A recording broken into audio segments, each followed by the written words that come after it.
Moms kitchen ল্যাবে আপনাদের সবাইকে স্বাগত। আপামর বাঙালি চিতল মাছের মুইঠা নামটির সাথে পরিচিত, কিন্তু চিকেন মুইঠা নামটি শুনে অবাক হবেন না।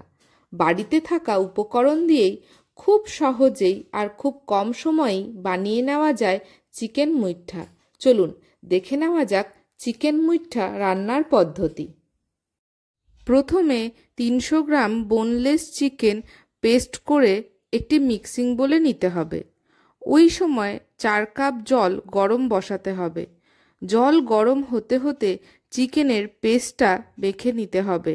এর জন্য চিকেনের পেস্টে 1 চামচ পেঁয়াজ বাটা, 1 চামচ লঙ্কা বাটা, 1 চামচ রসুন বাটা, হাফ চামচ আদা বাটা, হাফ চামচ গরম মশলার গুঁড়ো, স্বাদ মতন লবণ আর হলুদ দিয়ে ভালো করে মেখে নিতে হবে।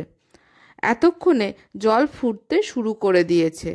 হাতে সর্ষের তেল মাখিয়ে চিকেনের মাখা থেকে অল্প অল্প করে হাতের সাহায্যে মুঠ মুঠ করে ফুটন্ত জলে দিয়ে দিতে হবে।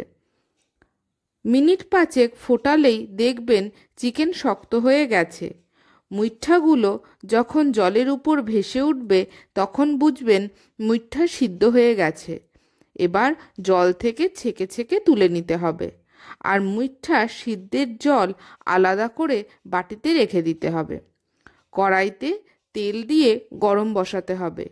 তেল গরম হলে অল্প অল্প করে সিদ্ধ মুইঠা দিতে হবে। লাল লাল করে ভেজে তুলে নিতে হবে। এইভাবে সব মুইঠা ভেজে তুলে নিতে হবে। ছোট ছোট টুকরো করা আলু ওই তেলে ভেজে তুলে নিতে হবে। ওই তেলেই 2 চামচ ঘি দিয়ে দিতে হবে। এবার একে একে লবঙ্গ, তেজপাতা, থেতো করা এলাচ আর দারচিনি ফোড়ন দিয়ে ধিমে আঁচে একটু নাড়াচাড়া করে নিতে হবে। এবার ওতে 1 চামচ রসুন বাটা দিয়ে একটু ভাজতে হবে। রসুনের কাঁচা গন্ধ চলে গেলে দিতে হবে 2 চামচ পেঁয়াজ বাটা। একটু কষে নিতে হবে। এবার হাফ চামচ আদা বাটা দিয়ে আবারও কষে নিতে হবে। এবার এতে 1 চামচ কাজু বাটা আর 2 চামচ চারমগজ বাটা দিয়ে কষতে হবে। কাজু ও চারমগজ বাটা কড়াইতে আটকে যাওয়ার একটা প্রবণতা থাকে, তাই একটু সময় নিয়ে ধিমে আঁচে বেশ কিছুক্ষণ কষতে হবে। মশলা দিয়ে তেল ছাড়লে ভাজা আলু দিতে হবে। কিছুক্ষণ কষে নিতে হবে।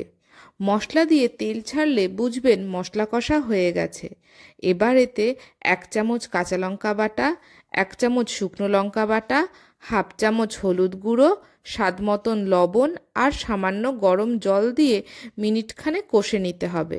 সবশেষে 2 চামচ জল ঝরানো টক দই দিয়ে কষে নিতে হবে। টক দই দেওয়ার সময় গ্যাসের ফ্লেম একদম কমিয়ে নেবেন।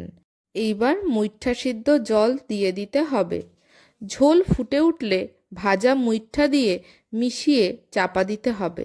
মিনিট 5 পর ঢাকনা খুললে দেখবেন ঝোলের ওপর তেল ভেসে উঠেছে। তাহলেই বুঝবেন রান্না হয়ে গেছে। এবার সবশেষে 1/4 চামচ গরম মশলার গুঁড়ো দিয়ে ভালো করে মিশিয়ে নিতে হবে। রান্না শেষে ঘি দিলে ঘিয়ের গন্ধ আসে, তাই ফোড়নের সময় ঘি দেবেন। স্বাদ অনেকটাই বেড়ে যাবে।